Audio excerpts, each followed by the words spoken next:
Hail Howie Roseman, master of the salary cap! So how's everybody doing? Welcome to another video. I know I haven't really been able to cover free agency and the Eagles in the offseason as much as I'd like to, but I feel like a lot of Eagles fans on the internet do a great job of that. Desert Eagle, Nitro Freak, Lord Brunson, Darius, feel like they do a lot of that. But one thing I haven't seen on YouTube recently is talk about Howie Roseman.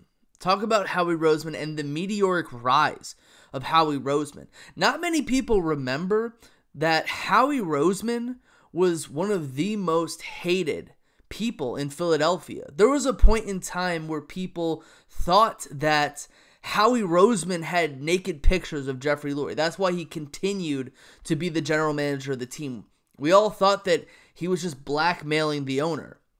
We didn't know how a guy who knew that little about football, he was just a numbers guy, he was a math guy, I think he was an accounting expert, was still in the front office and still running the team with football operations, player personnel. We didn't understand why that was happening. It's important to look at the history of Howie Roseman and his meteoric rise from being nothing to being executive of the year. A lot of people forget the fact that Howie Roseman, his first move as the general manager of the Philadelphia Eagles back in 2010 when he was like the lesser guy right under Joe Banner, was he traded Donovan McNabb. He traded the former franchise quarterback, the most winningest quarterback in Philadelphia Eagles history, to the Washington Redskins for a second-round draft pick, which the Eagles eventually drafted Nate Allen with. And he was like a 4-year safety with the team. The next year, the Philadelphia Eagles were like the dream team. We brought in every great player from like all the free agencies. Like we had the best corner, Nnamdi Asomugha, in free agency. We had the best defensive end, Jason Babin, in free agency. We had a defensive tackle who had played in a Super Bowl. We had Vince Young, who was supposed to be the best backup quarterback in the league. We traded Kevin Cobb, who was supposed to be the quarterback the previous season for the full season. We traded him for a starting corner and another second-round draft pick, which we used to draft Jaquan Jarrett, who never did anything with the team. And I thought it was very interesting, the fact that when this happened, it was very popular. The fans loved it. The media loved it. The media fell in love with it. But I think that this was a very, very, very important lesson that Howie Roseman learned. And he learned that you don't just bring in all of the best free agents to make a team. You build a team in the draft. And we remember for those 2 years, we really didn't have that many good players that were drafted besides maybe Brandon Graham and Jason Kelce. In those 2 years, those were the only two players that were really guys we still have that he drafted in those years. 2012, he drafts Fletcher Cox, he drafts Vinnie Curry, Michael Kendricks, Nick Foles, Brandon Boykins was a very popular slot corner at the time, and the Eagles basically used the 2012 and the 2013 draft, which had Lane Johnson and Zach Ertz, to win a Super Bowl.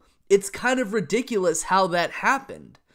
And what I also found was funny was the fact that still, Howie Roseman was not popular because that 2011 dream season, that dream team offseason, it didn't do anything. It didn't amount to anything. Jason Babin was all about himself. Nnamdi Asomugha was eating his lunch in his car. He was eating his chips in his car. Danny Watkins would rather fight fires.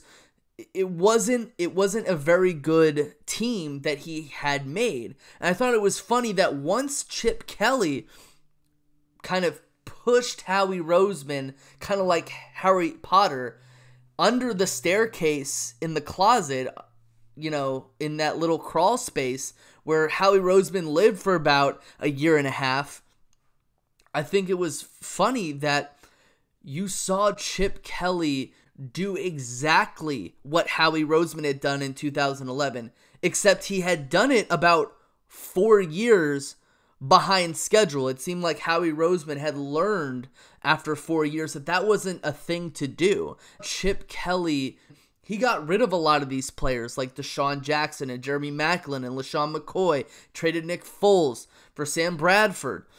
Some very popular moves at the time, even though they were brainless moves.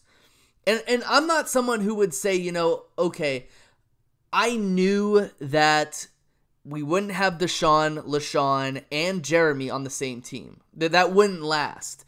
But the thing is, we didn't get very much for those players. We didn't trade those players away for draft picks, which we should have done. And it seemed like Chip Kelly didn't have the wherewithal to know that. And it seemed like Chip Kelly, all of his moves were perfect. It seemed like Goebbels was his propaganda minister, and everyone did the I trust in Chip kind of thing. And then when Chip got fired, Howie Roseman was brought back into the situation, and he basically made all of these moves, kind of like a chessboard, kind of like a game of Stratego or a game of Risk, kind of like a game of poker, to find out which moves he could make in order to direct this team to be a championship caliber. He went as far as to trade Byron Maxwell and Kiko Alonso, 1-year players with this team, to Miami to move up in the draft. Then he traded DeMarco Murray, who was the splash free agent running back signing from the previous year, who did nothing in the Chip Kelly system, despite the fact that it was rumored that he was going to be amazing again, to the Tennessee Titans to move up in the 4th round. And then we traded all of those picks to the Cleveland Browns to get Carson Wentz, also signing Doug Peterson, who he was kind of like the apple that fell from the Andy Reid tree, as kind of way to say, we're not going to bring in any more wild cards like Chip Kelly. That's not happening anymore, because he came and he blew things up, and it blew things up in a negative way. Drafting Carson Wentz with a 2nd overall pick. Carson wins 10 games. We bring Nick Foles back. We bring in Alshon Jeffrey, who wasn't a splash free agent signing, even though you could say we kind of overpaid for him.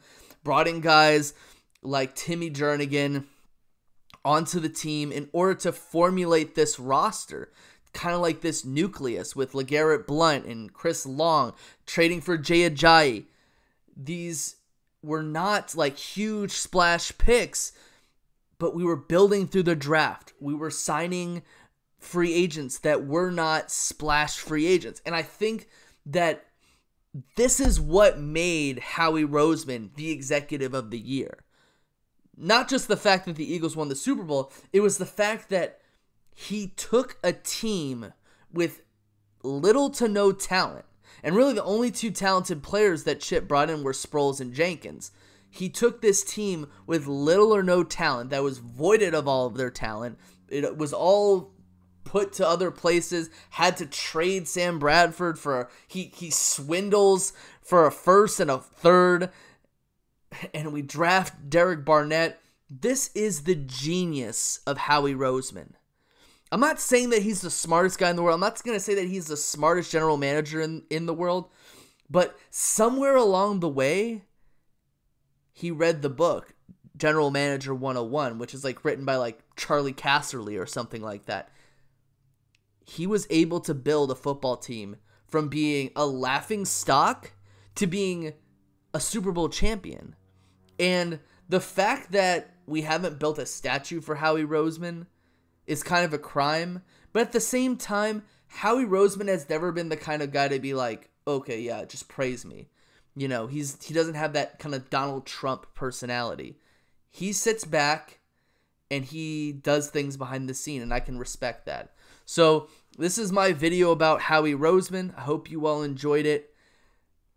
I don't think that he's a perfect GM. I haven't agreed with every single decision that he's made, but I think that for the long haul, we might be pretty good with him, and that's all I have. He's learned a lot. I'm out. Peace.